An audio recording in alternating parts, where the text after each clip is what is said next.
Ce soir à 19 h, heure suisse, il y a un type qui va monter sur une scène à Washington, à un pupitre, pour annoncer ce qu'il a lui-même baptisé un D-Day économique. Un D-Day économique, la plus grande offensive financière jamais organisée dans l'histoire de l'humanité. Les mecs qui ont débarqué en Normandie en 44 pour éviter qu'on parle allemand comme première langue, eh ben ils doivent vraiment apprécier le parallèle.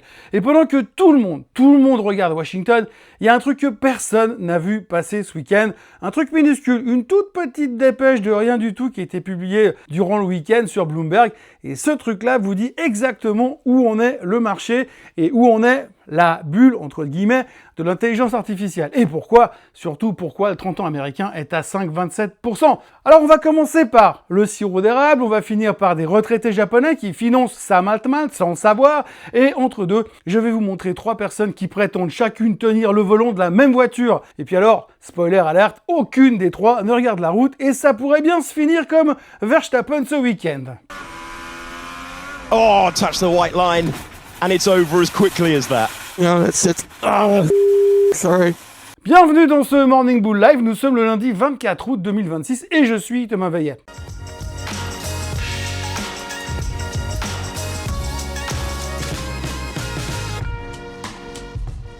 Cette émission vous est présentée par Swissquote.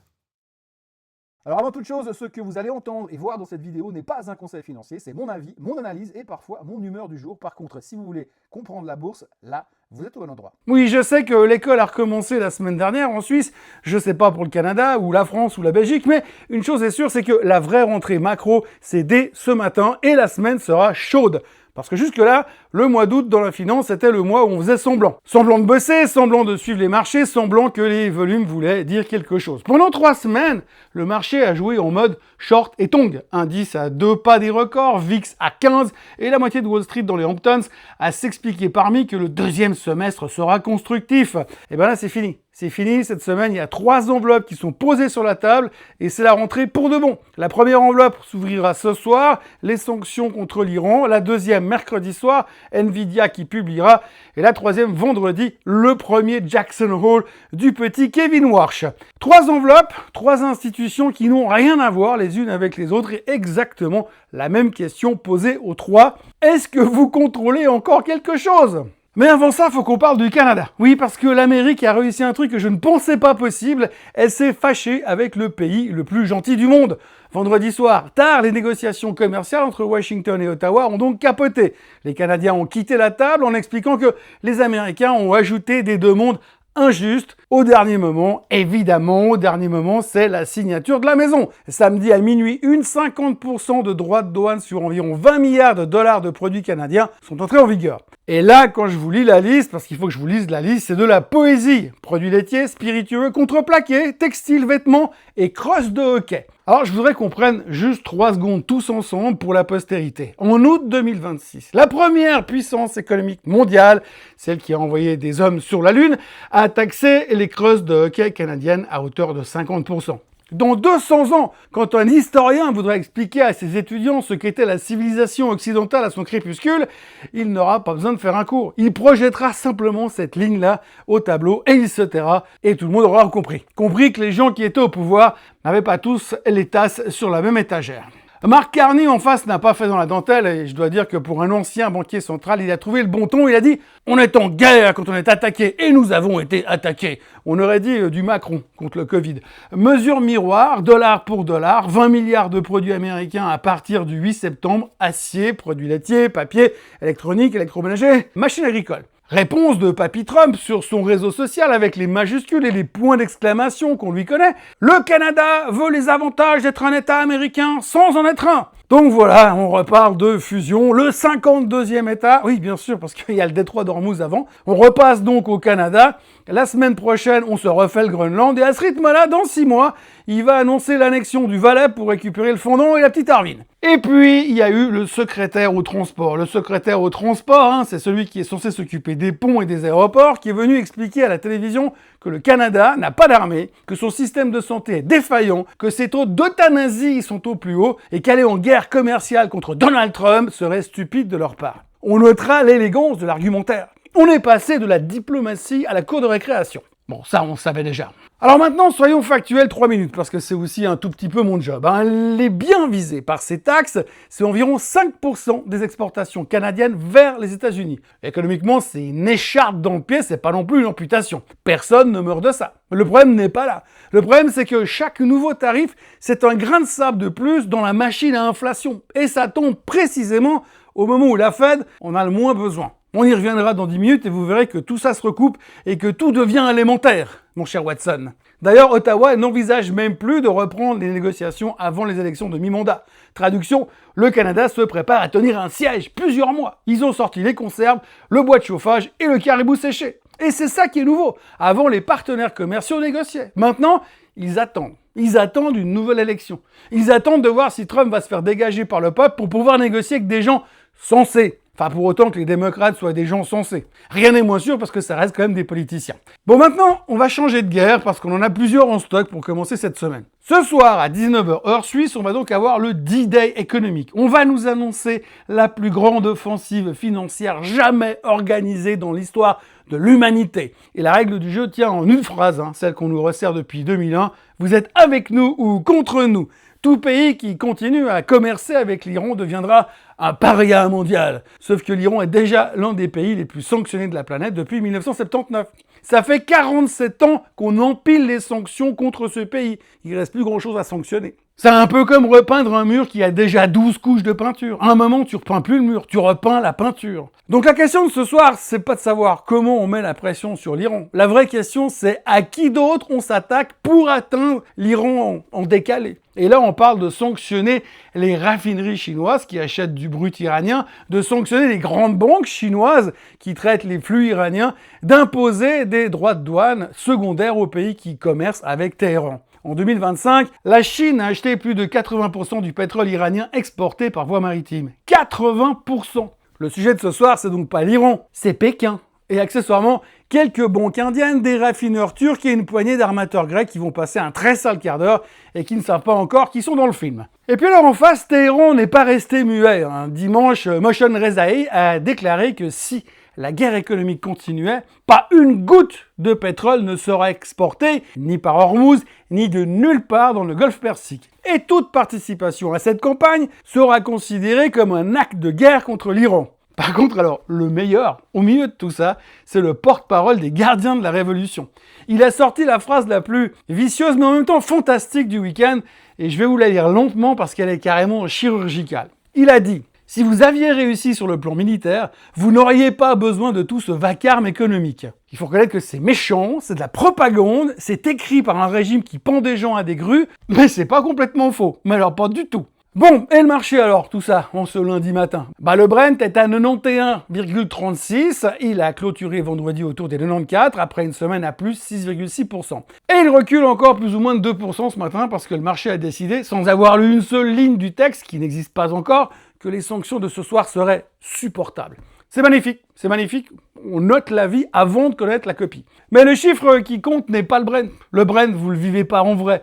Le chiffre qui compte, c'est l'essence sans plomb américaine. 4,10$ le gallon. Il y a un an, c'était 3,15. On est à plus 30%. Et ça, c'est 10 semaines avant les élections de mi-mandat. Alors, je sais pas si vous voulez connaître la contradiction du jour, la vraie, celle qui rend tout ce lundi complètement schizophrène. Moi, je vous la dis quand même. La même administration qui supplie le marché obligataire de faire baisser les taux longs s'apprête ce soir à foutre le feu au principal robinet de pétrole de la planète. Ce qui va pousser l'inflation plus haut et ce qui va pousser les taux longs encore plus haut. On ne peut pas vouloir un baril à 60$ et une guerre économique totale avec l'Iran. Il faut choisir. Et visiblement, l'équipe de bras cassés de la Maison-Blanche, ils ont choisi pour nous. Sur les taux ce week-end, il ne s'est rien passé, que dalle, zéro. Le 10 ans américain est à 4,71 ce matin, 2 points de base sous les niveaux de vendredi. Le 30 ans reste scotché à 5,27, toujours à un cheveu de son plus haut depuis 19 ans. Vous l'avez entendu, celle-là. Et normalement, à ce stade, je vous dis rien à signaler et on passe à la suite. Sauf que non, parce que cette absence d'information, c'est l'information. Souvenez-vous, mercredi dernier, le Trésor annonce qu'il double ses rachats de dettes longues à partir du 9 septembre. C'est une intervention. C'est le Trésor qui monte sur le ring pour plafonner les taux longs. Le marché a applaudi une séance. Et puis il a tout effacé. Comme si ça n'avait jamais existé. Comme si le communiqué de Bessent avait été envoyé sur Snapchat et qui s'était autodétruit en 24 heures. Une semaine plus tard, on est revenu exactement au point de départ. C'est pas un détail technique, hein. C'est le Trésor américain qui essaye de tenir le volant et qui tourne le volant, sauf qu'il se passe rien et que la voiture continue tout droit. Oh, touch the white line, and it's over as quickly as that. No, that's it. Sorry. Les commentaires de week-end valent le détour. On a entendu qu'un stratège qualifiait la stratégie budgétaire américaine de rouge à lèvres sur un cochon. Un autre résumait le truc de la façon la plus honnête que j'ai lue depuis 6 mois. Il disait que si vous voulez vraiment faire baisser les taux longs, toutes les routes passent par quelque chose dont l'administration Trump ne veut pas. Soit un déficit plus petit, soit une baisse des actions, soit moins d'investissement dans l'intelligence artificielle. Choisissez votre poison, il n'y a que 3 portes. Et derrière chacune de ces portes, il y a quelqu'un à la Maison-Blanche qui hurle « Non, pas celle-là, pas celle-là !» Mais le meilleur commentaire de la semaine, il vient d'un gérant obligataire américain à qui on demandait si les obligations restaient une classe d'actifs sans risque. Sa réponse est la suivante. Quand les gens me disent que les obligations sont peu risquées, ça me donne juste envie de pleurer. Et il a ajouté un truc qu'il faut se coller sur la porte du frigo avec un aimant. On n'a jamais remboursé une dette de cette taille-là autrement qu'en jouant sur l'inflation. Jamais dans toute l'histoire. Bon, en même temps, des dettes de 40 000 milliards dans toute l'histoire, il n'y en a pas eu 150. Donc si vous détenez du 30 ans à 5,27, c'est parfait. C'est parfait, vous serez remboursé, c'est sûr, dans 30 ans. C'est promis, et c'est même garanti par le Trésor américain. La seule petite inconnue, c'est ce que vaudront ces dollars-là en 2056. Alors maintenant, la nouvelle du week-end, celle dont je vous parlais au tout début de cette émission, c'est samedi. Nvidia a prévenu ses plus gros clients, pendant le week-end, que les serveurs équipés de ces puces vont augmenter de plus de 15% dans de nombreux cas. Ça concerne le Vera Rubin et le Grace Blackwell, les 2 vaisseaux amiraux de Nvidia, et ça commence sur les livraisons de début 2027. Motif invoqué, je vous le donne en 1000, le coût de la mémoire. Eh oui, encore elle, encore la mémoire. Nvidia, c'est 75% de marge brute, c'est l'entreprise la plus puissante du secteur, le plus puissant du monde. Celle qui vend des puces à des dizaines de milliers de dollars pièce parce que la demande dépasse structurellement l'offre. Celle qui, sur le papier, peut absolument tout absorber. Cette entreprise-là n'est pas capable d'absorber la hausse du prix de la mémoire. Elle la répercute donc sur Microsoft, sur Google, sur Oracle, sur Amazon et à la fin de la chaîne, sur vous, dans votre abonnement, dans votre logiciel, dans votre facture mensuelle. Ça veut dire une chose très simple. Le pouvoir est en train de changer de main. Les 3 fabricants de DRAM, Samsung, SK Hynix, Micron, sont devenus le vrai goulot d'étranglement de l'intelligence artificielle. Ils ont augmenté leur production et ils sont toujours en retard. Apple et Qualcomm ont déjà annoncé qu'ils devaient monter leur prix à cause de la pénurie. Tout le monde est en train d'y passer. Et puis alors, maintenant vraiment l'info qu'il faut absolument retenir de tout ça, parce qu'on va en reparler ces prochains temps, sûrement, si vous retirez les plus-values comptables d'Alphabet et d'Amazon sur leur participation, donc si vous regardez la vraie croissance des vrais bénéfices, le premier contributeur à la croissance des bénéfices du S&P 500 ce trimestre, c'est pas Nvidia, c'est Micron. Micron, la boîte qu'on rangeait il y a encore 3 ans dans la catégorie cyclique, celle qu'on achetait bas, qu'on vendait haut et qu'on filait aux stagiaires quand on partait en vacances, celle dont on se moquait dans les salles de marché. Aujourd'hui, elle passe devant Nvidia. C'est exactement ce qui se passe quand on découvre que dans une ruée vers l'or, le type qui gagne vraiment de l'argent, c'est pas celui qui creuse, c'est celui qui a le dernier stock de pelles du canton et qui a compris qu'il pouvait les vendre au prix qu'il voulait. Du coup, mercredi soir, Nvidia publie dans un décor un tout petit peu différent. On attend 92 milliards de chiffre d'affaires, à peu près le double de l'an dernier, et 2,08 $ de bénéfices par action. Mais le chiffre qui compte, qui comptera, c'est jamais celui-là, c'est celui d'après, c'est la guidance. C'est Wall Street qui veut du 103 milliards, au moins, de guidance. S'il annonce 106, la Fed continue jusqu'à Noël. S'il se contente de confirmer, le marché va faire la gueule malgré des résultats stratosphériques. Parce qu'être excellent ne suffit plus, vous le savez, depuis longtemps. Il faut être meilleur que les espoirs les plus fous des gens qui n'osent même plus les écrire. Et pour la première fois, Jensen Huang va devoir monter sur scène et expliquer pourquoi ces machines coûtent 15% plus cher l'année prochaine, en détail, devant des clients qui écoutent. Mais mercredi matin, je vous ferai une vidéo spéciale Nvidia qui vous dira ce que vous devez attendre et vraiment regarder. Et puis mercredi soir, après la publication des chiffres, je sortirai le Morning Bull Live dans la nuit pour que vous ayez un débrief avant l'ouverture de Tokyo jeudi matin. Ah oui, puis au passage, parce qu'on n'est pas assez après, la boîte de Jensen Huang sera en discussion pour filer 30 milliards à Perplexity sous forme de participation. Et c'est là qu'on arrive au sujet que je voulais vraiment aborder. Alibaba m'a tendu la main. Cette nuit à Hong Kong, Alibaba se prend une tôle de près de 10% après avoir levé 10,2 milliards de dollars en nouvelles actions. La plus grosse opération de ce type jamais réalisée sur place, avec une décote de 8,4% par rapport au prix clôture. Objectif, évidemment, financer l'intelligence artificielle. Petit rappel pour la bonne bouche, le trimestre dernier, le bénéfice net d'Alibaba a chuté de 75% à cause des dépenses en IA. Et le groupe a déjà cramé la moitié de son plan d'investissement sur 3 ans. Toujours pendant la nuit, SoftBank annonce une émission obligataire destinée aux particuliers japonais. 1000 milliards de yens, 6,3 milliards de dollars, la plus grosse émission jamais réalisée par un émetteur japonais, 7 ans, coupons entre 4,3 et 4,9%. Objectif, évidemment, financer ses engagements auprès d'OpenAI, donc de l'intelligence artificielle. Plus de 60 milliards qui doivent à OpenAI à ce jour. Alors, on va traduire ça du japonais au français. Ça veut dire que des retraités japonais vont prêter leur épargne à Masayoshi Son pour qu'il la donne à Sam Altman, à 4,5% par année, à la louche, sur 7 ans. Bon courage à tout le monde, parce que vu le risque, c'est pas très cher payé. Enfin, pas cher payé pour Sam Altman. Et puis alors, vous ajoutez à ça Alphabet, qui vient d'émettre des obligations jusqu'à 40 ans de maturité. Vous ajoutez Nvidia, qui monte ses prix de 15%. Vous ajoutez encore Samsung, qui dévisse de plus de 6% ce matin à Séoul, parce qu'un plan de retour de cash de 80 milliards de dollars n'a pas suffi à impressionner le marché. Je continue ? Non, je crois que c'est bon là, je crois que c'est bon. Voilà donc ce que personne n'a envie d'entendre un lundi matin, mais qui est en train de devenir notre réalité. Pendant 3 ans, l'IA a été financée par du cash flow. Des entreprises hyper rentables qui prenaient l'argent, qui rentraient et le remettaient dans les data centers. C'était sain, c'était même impressionnant au vu des montants. Aujourd'hui, l'IA se finance par la dette, ou alors par la dilution des actionnaires, obligations à 40 ans, emprunt auprès des ménages japonais, placement d'actions avec des cotes, prêts sur nantissement de participation. Et une chose financée par de la dette n'obéit plus du tout aux mêmes règles qu'une chose financée par du cash. Vous voulez savoir pourquoi le 30 ans américain est à 5,27 ? C'est pas seulement le déficit fédéral, c'est parce que 3 emprunteurs se disputent le même stock d'épargne mondiale, les États, la guerre, indirectement, et les data centers. Pour la première fois depuis longtemps, les data centers jouent des coudes pour se rapprocher du gars qui distribue le cash. Maintenant, vite fait, le reste parce qu'il y a 2 ou 3 trucs trop beaux pour être coupés, Shine a lancé son IPO à Hong Kong. Elle cherche jusqu'à 1,77 milliard sur une valorisation d'environ 27 milliards. Alors, petit rappel, la boîte valait 98 milliards en 2022, 64 milliards en 2023, on est donc à moins 72% en 4 ans. Pour l'entreprise qui a réinventé l'achat impulsif et qui ne vend, soyons honnêtes, que de la merde, ça fait quand même un tout petit peu bizarre. Pas super rassurant. Prix fixé le 31 août, cotation le 1er septembre, vous avez une semaine pour faire semblant d'hésiter. Et puis Tesla se prend un rappel de 4,3 millions de véhicules en Chine aux côtés de 8 autres constructeurs locaux. Le plus gros rappel de l'histoire du pays. Le motif ? Les poignées de portes de secours sont difficiles à identifier et à actionner car leur couleur est similaire à celle de la garniture intérieure. Et la solution retenue par Tesla, c'est coller une étiquette d'avertissement. Une étiquette !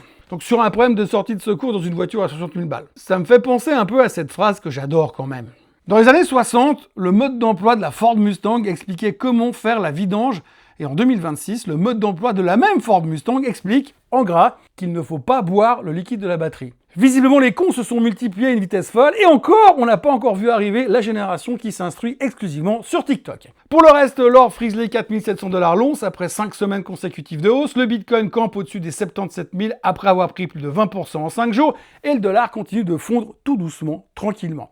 Selon le manuel du parfait investisseur version 82, c'est absolument pas comme ça que ça devrait se passer. Sauf que le manuel n'a pas encore intégré que certaines personnes ne veulent plus du tout, ou alors tout simplement ne plus être payées en dollars. Même à 5,27. Et ce matin, l'Asie n'est pas à la fête. Hong Kong perd 2,14%, la Corée recule de près de 3,3%, le Japon recule de 0,5% et les futurs américains sont plats. Personne ne veut prendre de moindre risque avant 19h. Le programme de la semaine vite fait, mardi, confiance du consommateur, mercredi, grosse journée, le PCE de juillet, la révision du PIB du deuxième trimestre à 3,1% et Nvidia après la cloche accompagné de Salesforce, CrowdStrike et HP, jeudi Marvel, Workday et la grande distribution et vendredi Warsh à Jackson Hole à 16h heure suisse. Une dernière chose avant de vous lâcher, et elle mérite juste 2 minutes. Vendredi, on aura aussi le sentiment du consommateur version Michigan, un chiffre que je trouve nul, qui ne veut pas dire grand-chose, mais regardez quand même. L'estimation d'août est tombée à 51 contre 55,2 en juillet. Pendant ce temps, le PMI Composite est monté à 56 au plus haut depuis avril 2022. Et la fête d'Atlanta tape sur 4% de croissance au 3e trimestre. Donc vous avez dans le même pays, au même moment, une économie qui accélère et des gens qui vivent de plus en plus mal. Et c'est pas une contradiction statistique, c'est une définition. Ça s'appelle une économie qui va très bien pour ceux qui détiennent des actifs et très mal pour ceux qui font le plein. Cette semaine, on va commenter des humeurs, on va lire 3 documents, des sanctions, une guidance et un discours, 3 textes écrits par 3 personnes qui prétendent tous tenir le volant Et vendredi soir, on saura enfin lequel des trois conduit vraiment. Et honnêtement, je ne suis pas certain que la réponse soit l'un des trois. Si ça se trouve, c'est quelqu'un d'autre. D'ici là, un conseil qui ne coûte rien et qui vaut probablement plus que toute cette vidéo. Faites le plein aujourd'hui et pas demain. Passez une excellente journée. Abonnez-vous à la chaîne si ce n'est pas encore fait. Likez, partagez et commentez. Et on se retrouve demain à la même heure pour débriefer le D-Day économique et compter les morts et les crosses de quai qui restent au bord de la route. Allez, bonne journée à tous. Bye bye. Ce contenu est informatif et éducatif destiné aux personnes connaissant les marchés financiers. Il ne constitue pas un conseil en investissement, juridique ou fiscal. Le trading et l'investissement comportent des risques, notamment la perte de capital. Les CFD et actifs numériques sont volatiles et ne conviennent pas à tous. Swissquote décline toute responsabilité quant à l'exactitude du contenu ou aux pertes liées à son usage. Produits et services disponibles selon la législation en vigueur.